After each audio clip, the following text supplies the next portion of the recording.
రాష్ట్రంలో సంచలనంగా మారిన హైడ్రాపై ఇప్పుడు కొత్త ఊహాగానాలు వినిపిస్తున్నాయి. ఇప్పటివరకు దూకుడుగా ఉన్న హైడ్రాకు సర్కార్ కళ్లెం వేయనుందట. కమిషనర్ రంగనాథ్ను బదిలీ చేసేందుకు సిద్ధమవుతోందట. ఇప్పటివరకు హైడ్రా కమిషనర్ గా ఉన్న రంగనాథ్ మొదటి నుంచి దూకుడు ప్రదర్శించారు. FTL బఫర్ జోన్లలో నిర్మించిన ఇళ్లను కూల్చుకుంటూ వెళ్లిపోయారు. నాగార్జునకు చెందిన ఎన్ కన్వెన్షన్ కొంతమంది బడాబాబుల ఇళ్లు కూల్చి సంచలనం సృష్టించారు. ఆఖరికి సీఎం రేవంత్ సోదరుడు తిరుపతి రెడ్డికి సైతం నోటీసులిచ్చి హీరోగా నిలిచాడు. అలా ఎవరినీ లెక్క చేయకుండా వెళ్తున్న రంగనాథ్ను ఇప్పుడు బదిలీ చేయబోతున్నట్లు గుసగుసలు వినిపిస్తున్నాయి.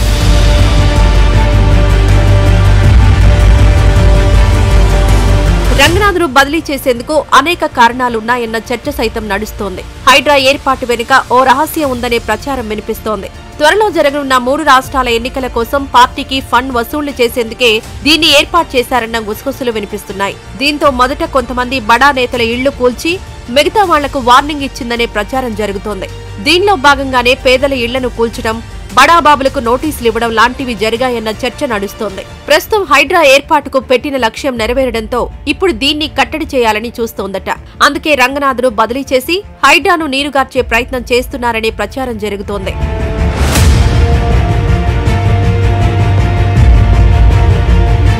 రంగనాథ్ బదిలీ హైడ్రాను నీరుగార్చేందుకు మరో కారణం కూడా లేకపోలేదన్న టాక్ వినిపిస్తోంది. సీఎం రేవంత్ రెడ్డి సోదరుడు తిరుపతి రెడ్డికి నోటీసులు ఇవ్వడంతో త్వరలోనే ఇళ్లు కూల్చే ప్రక్రియ ఉందని, దాన్ని డైవర్ట్ చేసేందుకు రంగనాథ్ను బదిలీ చేస్తుందన్న ప్రచారం కూడా జరుగుతోంది. అటు ఎంఐఎం నేతలకు చెందిన కట్టడాలు కూల్చేందుకు భయపడి హైడ్రాను నీరుగార్చే ప్రయత్నం జరుగుతోందని ప్రతిపక్షాలు సైతం ఆరోపిస్తున్నాయి.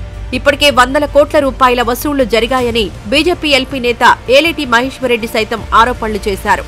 స్వయంగా ముఖ్యమంత్రి గారు చెప్పారు, హైడ్రా పేరు మీద వసూలు జరుగుతూ ఉన్నాయని చెప్పి. ఈరోజు ముఖ్యమంత్రి గారు మీకు తెలియకుండానే 1000 కోట్ల వసూలు జరుగుతూ ఉన్నాయా? ఈరోజు ఎందుకు మీరు హైడ్రాకి కొరలు తీసేసిండ్రు? ఎందుకు ఈరోజు హైడ్రాను ఆపేసిండ్రు?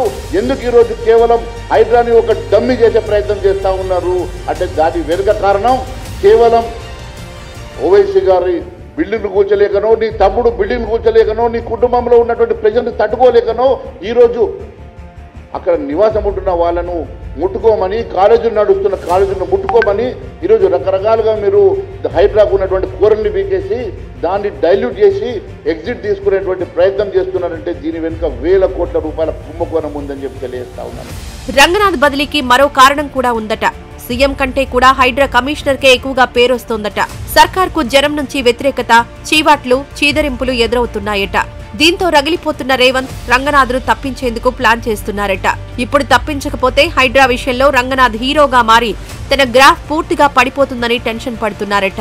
అందుకే ఒకే దెబ్బకు 2 పిట్టల్లా రంగనాథ్ను బదిలీ చేయడంతో ఇటు హైడ్రా కొలాప్స్ అవుతుందని సర్కార్ భావిస్తున్నట్లుగా ప్రచారం జరుగుతోంది.